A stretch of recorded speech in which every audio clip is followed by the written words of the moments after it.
guys, na pasero ko di. May-ari ko di doon ka pasero. Alis lang doon ha. Hindi nga ka magapuli. Sa? Sa magkaiburi ka mamanaog. Tapos, din pa ako marikta gani. Sa, ano ganyan lugar? San Antonio? Ikaw, ano ko na grade? Grade 1. Ano yung ngalan? Arialin. Si Mateo. Mag-utod ka mga duwa. Magkapatid sila guys. Tawag dito. Ano? Gabalon lang kamo. Gabalon lang ka mga duwa. Magpa-ispilahan. Sungod ko, di ka magkakaon. Ispilahan lang. Tapos marilin pala mo balon. Kalaga. 20.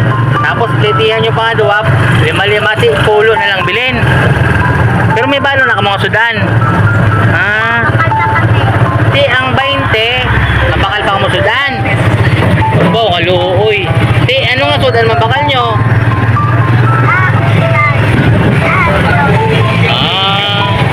Tapos may balon lang ka mga kanon. Di ikaw yan o. Anong pangalan mo? Anong alam na gani? Ano pangalan mo? Ay, maulo yun sa guys. Mahihain yung isa. Buti, maya kay araw-araw ko mag-eskwila. Huwag mga mag-absent. Ayoy. Ari guys, silingan daw ako pasero. Ang ilan ay lugar, mabasa ng Antonio pa ni sila. Sige lang guys, kay base kaloyan. Nakita ko ni sila liwat.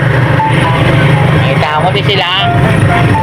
Ay main nga mga bata kay eskwela di sila tarong.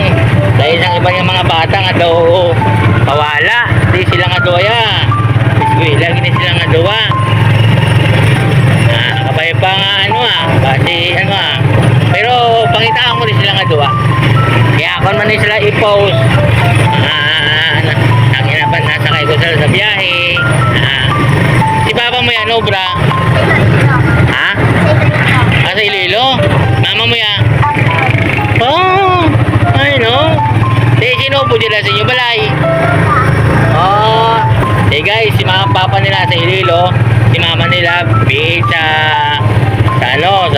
Saudi. Tapos ang upod nila si lola nila. Sige, halong ka mga doha ha. Salamat. Sige na, hindi nila mag-plate.